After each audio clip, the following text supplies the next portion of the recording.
sammen. I dag der vil jeg lave et haul, fordi jeg var ude at shoppe her i lørdags med min mor.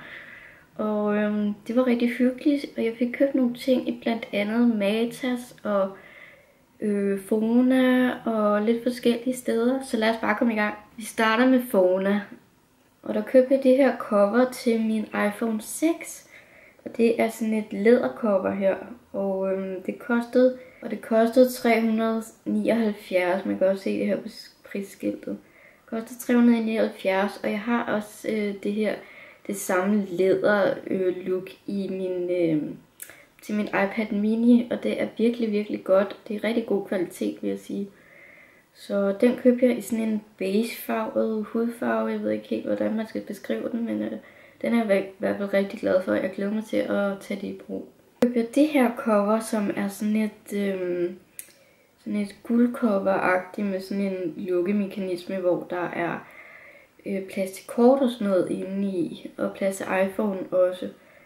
Og det kostede, som I kan se, 200 kroner, hvilket også er rimelig dyrt, men jeg har næsten lige købt min iPhone her for et par måneder siden, så jeg synes, jeg manglede lidt pænere cover.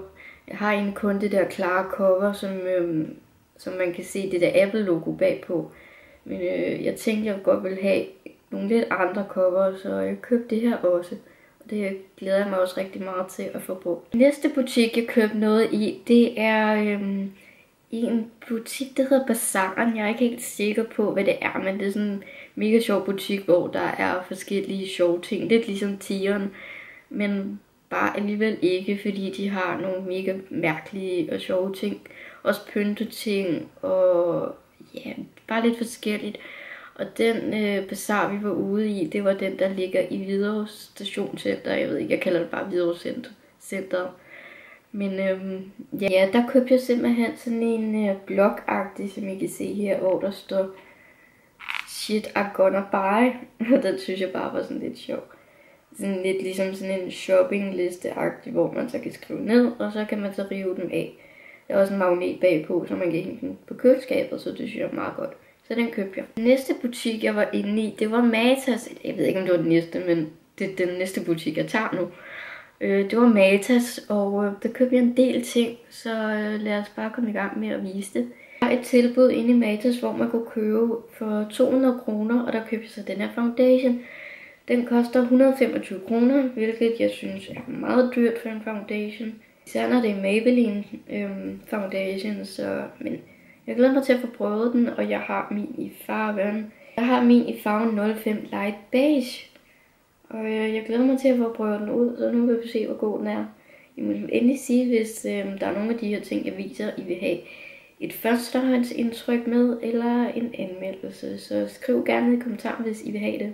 Næste ting, jeg købte, det er også fra Maybelline. Det er en af deres nye øjenbrynspensler. Det er den her Brow Satin. Og jeg synes bare, den lød mega interessant. Og der er sådan en, jeg ved ikke helt, hvordan den fungerer endnu. Der er sådan en her i den brune ende her. Der er sådan en lille svamp, har jeg så fundet ud af, med noget brynspuderagtigt. Og så i den anden ende her, der skulle så gerne være selve den der øjenbrynspensel-agtig, eller ikke pensel, men øjenbrynsoptegner. Jeg har min i medium brown. Jeg mener også, der var en anden form for lysere, men det var bare den her, jeg fik købt den her gang. Og den kostede 90 kroner. Så igen meget dyrt, men det blev lige over de 200 kroner, så jeg fik sådan en meget fint penselsæt med nogle små minibørster med, så det var altid dejligt.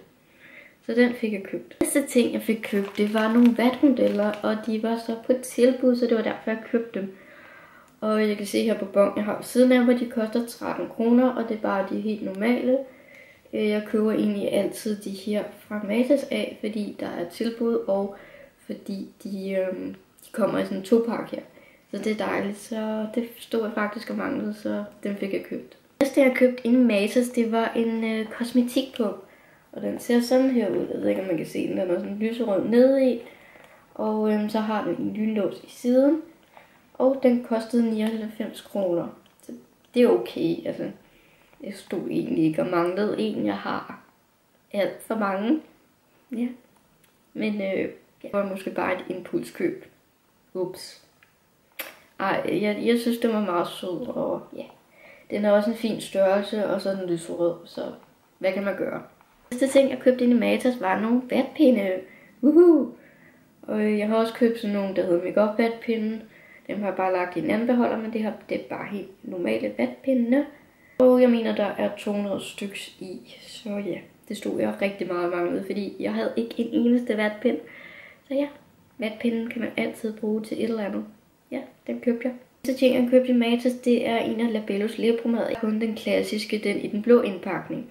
Så jeg tænkte, jeg ville prøve de her. Det er sådan en med soft rose. Og ja, den giver ikke specielt meget farve. Den blødgør bare læberne, men den er faktisk allerede blevet glad for. Så den kostede 20 kroner. Okay, 21 kroner. 20,95. Så, men jeg runder altså altid op, så 21 kroner blev den her. Der er også en til læbepomade i Labello, og det her det er Pearly Shine. Den giver utrolig meget shine til læberne, og den kostede det samme. Den kostede 21 kroner, ligesom det fra Soft Rose af fra Labello. Så ja, yeah. Lige nu er det egentlig Soft Rose, der er min favorit, men jeg vil prøve en anden en, så det blev den her. Så ting fra Matas, det er den her Oh My Gloss. Og det her, det er egentlig bare den almindelige, eller der er ikke noget farve i eller noget. Den her, den er i 800 Crystal Clear. Jeg har ikke prøvet det endnu, men den kostede, nu skal vi se, 59,95 og 60 kroner. Jeg glæder mig til at få prøvet den af, så der er ikke så meget at sige om den. Jeg har egentlig ikke stået og manglet en klar lipgloss, fordi mig og min mor, vi har simpelthen ikke kunne finde nogen i Matas i meget lang tid. Så nu tænkte jeg, nu vil jeg prøve den her, fordi det er meget dejligt at have en klar lipgloss, hvis det er, at man har en lidt mat læbestift. Så derfor så købte jeg den her. Ting fra Matas er den her Rimmel Good to Glow. Jeg mener, den hedder. Jo, Good to Glow, og det er en nummer 001, det er den lyseste. Det skulle vist være sådan en highlight illumination, et eller andet. Lydende highlighter, tror jeg det er. Den kostede 70 kroner, så jeg glæder mig til at prøve den, og måske vil lave et førstehåndsindtryk eller en anmeldelse af den. Så ja, den købte jeg. Næste ting fra Matas, mener jeg nok, det er den her Rimmel BB Cream, og det er en Radiant BB Cream. Jeg har også et par stykker af de andre, men jeg tænkte, jeg vil prøve den her, fordi jeg elsker glød til min meget tørre hud. Så derfor så købte jeg den, og den kostede, nu skal vi se, den kostede også 70 kroner, og fordi jeg købte 2 Rimmel ansigtsting, så fik jeg faktisk 2 for 1 på det tidspunkt. Så jeg betalte faktisk kun 70 kroner for de her 2 Rimmel produkter, så det var meget dejligt. Så det var det, jeg havde fra Matas-turen. Det jeg var inde i, den sidste butik jeg var inde i, det var H&M. Der købte jeg kun én ting, og der købte jeg det her rigtig flotte sådan hårbånd, og det kostede 40 kroner. Så ja, det tænkte jeg, det ville være meget rart her til sommer at have rundt om håret, og det er bare med hvide blomster og sådan læderblade, og sådan nogle fake blade og fake blomster på. Så ja, den købte jeg, og den er jeg også rigtig glad for. Ja, det her, det var egentlig alt for mit haul for den her gang af, mit lille haul.